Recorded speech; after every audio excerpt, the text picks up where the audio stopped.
Estamos de volta e a gente já vai bater um papo com ele, Lucas Serra, analista de investimentos, já está aqui para conversar com a gente. Lucas, seja bem-vindo sempre aqui ao nosso fechamento de mercado. Muito obrigada por ter aceito o nosso convite. Obrigado, Débora. Obrigado também, Gabriel. É um prazer estar aqui com vocês. Boa tarde também a todos que nos acompanham, né? Obrigada. Vamos lá então, Lucas. Deixa eu começar falando contigo. Vamos falar sobre o setor de commodities, mas eu quero começar falando sobre o setor de siderurgia e mineração. Pelo segundo dia consecutivo, a gente tem acompanhado uma forte queda, né, da commodity. Hoje, inclusive, caiu até na segunda sessão dos contratos futuros da Aliança, chegando a passar de 2% de queda em alguns momentos. Mas aqui no Brasil, a gente está conseguindo ver, por exemplo, a Vale conseguir descolar um pouco dessa cotação da commodity. Eu vi que na sexta-feira a Vale tinha pego carona ali na decisão da China de reduzir o compulsório bancário de 25 pontos base, mas aqui hoje também segue, olha só, o Vale está subindo 0,75%, mesmo um dia negativo para a commodity. Por que eu quero falar, né, em relação ao setor? Porque tem um peso aí significativo no nosso índice e sempre isso pode realmente refletir de alguma forma, né, na movimentação da Bolsa por aqui. Sempre o setor está muito atrelado aí a essa questão da China, a China que sempre deixa muita dúvida em relação à sua recuperação ou não. Eu queria entender do teu ponto de vista se você está otimista de alguma forma, né, para o setor, mesmo a gente tendo tanta dúvida em relação a essa retomada econômica chinesa e a gente tendo aí dias seguidos de queda na cotação da commodity. Sim, vamos lá, Débora. Primeiramente, né, Vale agora está subindo aproximadamente 0,7%, sendo um dos principais papéis ali que está tentando contribuir para o movimento do Ibov, que nesse momento cai ali 1,06%. Mas falando mais propriamente sobre China, a gente segue aqui na Toro otimista, tanto com o setor de mineração, também com o case China, por alguns fatores. A gente observa que desde ali, mais ou menos o final do ano passado, começou-se um movimento de flexibilização da política de Covid-0. Então, com essa flexibilização, a tendência é que, num primeiro momento, haja uma retomada, sobretudo da circulação de pessoas, tentando fomentar ali, primeiramente, questão de serviços, então, principalmente setor terciário, mas também o setor secundário, e aí eu me refiro mais à indústria e também à construção civil, pode vir a reboque. Sobretudo porque o governo do presidente, né, depois que ele se elegeu ali para um novo mandato, né, o Xi Jinping, ele já disse que vai fomentar essa questão sobre a construção civil, seja por meio da liberação de mais crédito, seja por meio da diminuição dos juros para a construção civil. E quando a gente fala de construção civil, quando a gente fala de indústria, a gente está falando nitidamente ali de minério de ferro. Então, apesar desse movimento, às vezes um pouco mais de curto prazo, que a gente observa de queda da commodity, que estava sendo negociado ali por volta dos $130, né? A gente segue otimista com esse case tanto de China quanto de Vale também, acreditando que esse maior fomento no setor de construção civil pode destravar valor e o setor de construção civil, por assim dizer, na China, segue um tanto quanto amassado, um tanto quanto negativo, com investimentos em níveis bastante baixos. Então, à medida que os chineses forem retomando essa confiança, principalmente depois da flexibilização da política de Covid-0, a gente pode ver uma retomada gradual no setor de construção civil, uma crescente demanda por minério de ferro, e aí sim, uma valorização até mesmo para os papéis da Vale, embalados por essa maior demanda de minério de ferro. Maravilha. Inclusive, nós vimos a China, não só nos últimos dias, mas recentemente também, atuando para conter o avanço dos preços negociados para o minério de ferro. Algumas medidas ali contra-especulativas do governo para segurar um pouco o avanço desse preço, que por conta desse otimismo, dessa esperança, dessa até euforia depois da reabertura do país, começou a subir e teve, claro, a mão do Estado pesando um pouquinho para tentar conter esses avanços, esses preços. Pode ser um empecilho para as companhias que buscam ali essa valorização na commodity, no minério de ferro especificamente. Como que você avalia essa influência do governo chinês, não só na geração de demanda, mas também no controle dos preços negociados no mercado? Pode ser um ponto de preocupação para o investidor ou não tem nada a ser preocupado? Vai ser uma atuação pontual, hora ali para conter uma especulação ou um avanço diário e não deve ser mais do que isso, pode deixar o investidor mais tranquilo? Gabriel, pode representar sim um ponto de atenção, tanto para os investidores quanto para as próprias empresas que atuam ali com a mineração, sobretudo o minério de ferro. A gente observa que, historicamente, a China é um player importante quando a gente fala ali de commodities e sabe lidar muito bem com essa questão de oscilação de preço das commodities. Então, ao observar que a gente pode ter uma maior demanda ali no curto, também médio prazo, de minério de ferro, é de se esperar que o governo, até mesmo pelo histórico que a gente observa, comece a exercer essas influências, tentando conter esse aumento do preço do minério de ferro. A gente acredita aqui na Toro que deve ser algo pontual, que deva impactar, vez ali, vez acolá, o preço da commodity no mercado internacional mesmo, mas que, se a gente tirar um pouco o zoom e olhar com uma visão um pouco mais macro, a tendência é justamente de valorização do preço do minério de ferro e que pode puxar também as empresas, igual a gente já comentou ali atrás, né, a Vale.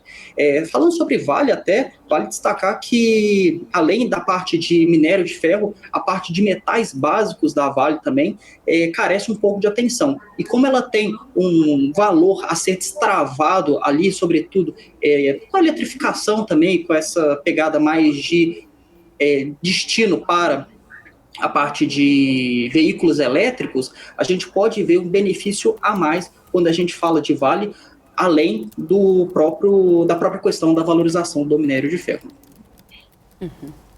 Falando agora um pouco do setor de petróleo, né? A gente tem visto aí quedas fortíssimas da commodity. Inclusive, na semana passada, a gente chegando aí à mínima que não se tinha em 15 meses. A OPEP+ até chegou a se manifestar, dizendo que via essa queda aí na semana com os preços do petróleo indo para as mínimas, que a gente já não acompanhava de mais de um ano, devido justamente apenas a essa crise, a esses temores financeiros, e não estaria relacionada a nenhum desequilíbrio entre demanda e oferta, e eles tinham expectativa de que melhorasse, né, logo de pronto, ou seja, sendo apenas, não sendo uma questão que é recorrente, não é a questão de oferta e demanda, e sim essa crise financeira. A gente tem mais um dia de queda aqui, né, teve um dia mais de queda e muita volatilidade na cotação do petróleo Brent, que está ali na casa de praticamente $70 o barril, e eu queria entender se, no teu ponto de vista, você vai em linha com essa visão da OPEP+, ou se você acredita que a gente ainda sofre impacto aí em relação à questão de demanda do petróleo, tanto por causa de uma retomada econômica do país, como também por causa da guerra na Ucrânia, que não acabou, e a gente sabe que existe todo um imbróglio ali em relação ao valor do teto, né, do petróleo russo, e tudo isso também faz preço na commodity, né, Lucas? Sim, Débora. Eu vou em linha ali com o que o OPEP disse realmente. Eu acredito que essa desvalorização mais recente do petróleo, que chegou a testar ali a região dos $70 o barril, tem mais a ver com essa questão mais de temores sobre essa crise financeira, essa crise econômica que a gente vem observando ali desde o dia 10 de março, quando a gente observou, né, a falência do SVB.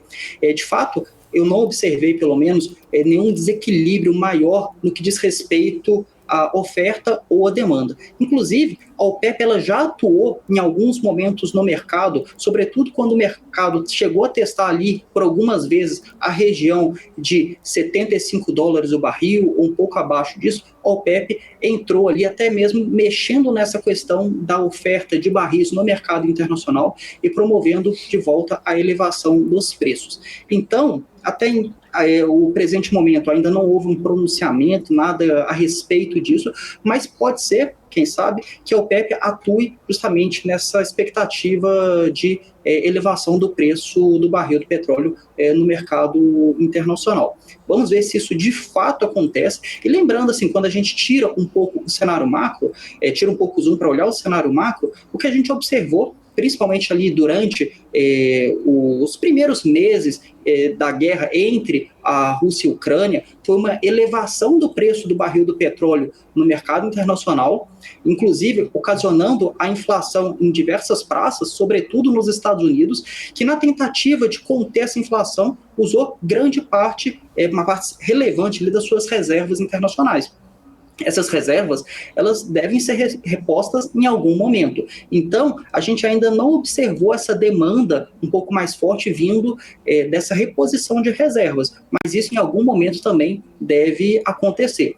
Então, aqui na Tolo, a gente também segue um pouco mais otimista para o preço do barril de petróleo no mercado internacional. E a gente acredita aqui que a gente pode observar algumas empresas sendo beneficiadas desse movimento. Empresas principalmente ali que a gente classifica como Junior Oils, com destaque para 3R, para a própria Prio, que a gente mantém recomendações de compra nas duas.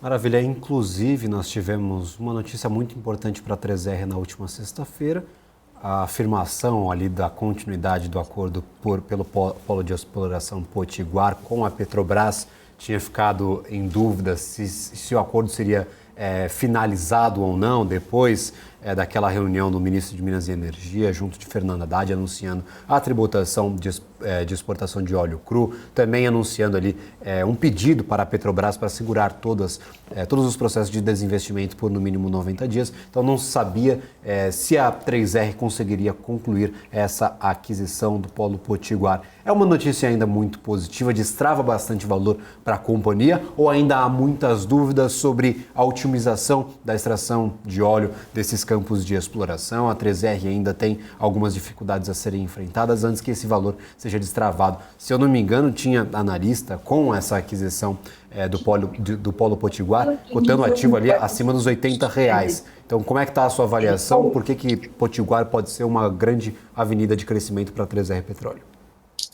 Vamos lá, Gabriel. A gente realmente observou, depois daquela reunião e também das cartas, né, que o Ministério de Minas e Energia enviou para a Petrobras, de um certo risco mais referente ali ao Polo Potiguar. Mas na última sexta a gente teve tanto o fato relevante divulgado pela própria Petrobras, quanto o fato relevante divulgado pela própria 3R, comunicando que contratos que já estavam assinados não apresentavam mais risco de caducarem, se a gente pode chamar assim, né?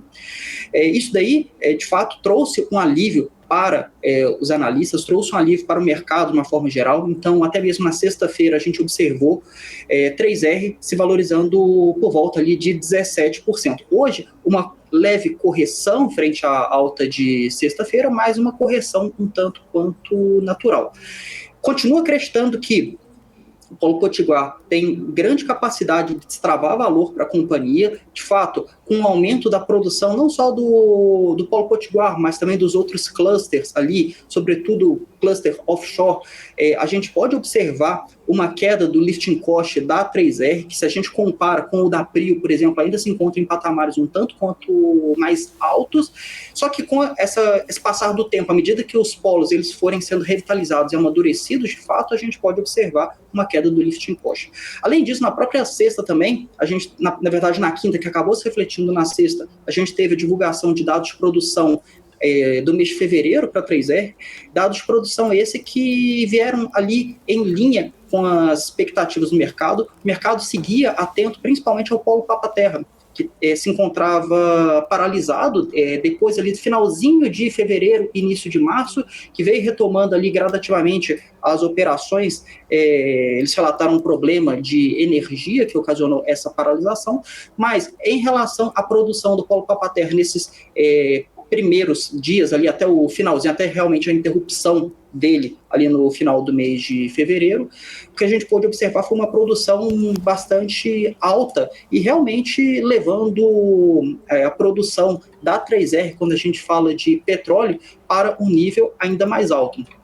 Só o polo ali é responsável por volta de 40%, se não 50% da produção de óleo da 3R. Então, também é um outro fator que a gente segue acompanhando, que pode destravar valor para 3R, e mesmo depois de todos esses eventos que a gente teve de Ministério de Minas e Energia, paralisação do Polo Papa-Terra, acontecendo ali com a companhia, a gente segue com a nossa recomendação de compra e também colocando o preço-alvo lá na casa de R$70 aproximadamente, acreditando que a empresa, no longo prazo, pode destravar valor e vir a ser um player ainda mais importante no mercado de petróleo e gás.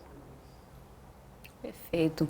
Lucas, eu quero muito agradecer a tua participação aqui conosco. Obrigada pelo teu tempo, por ter vindo aqui fazer esse fechamento de mercado junto com a gente. Espero contar com vocês aqui outras vezes. Muito obrigada. Eu que agradeço, Débora. Obrigado também, Gabriel, e a todos que nos acompanharam. Obrigado mesmo. Tenham todos uma boa tarde. Maravilha, tchau. nós que agradecemos. É isso, antes da gente ir para um rápido intervalinho, a gente estava falando aqui setor também de siderurgia, como vocês podem perceber, a maioria aqui permanece em alta, mas o Ibovespa, mais de 1% de queda, agora voltando para os 100 mil pontos. Será que a gente vai fechar nesse, aqui ó, são 17 horas e 7 minutos. Fechamos já, né, Débora? Vamos esperar o after para ver se muda alguma coisinha aqui.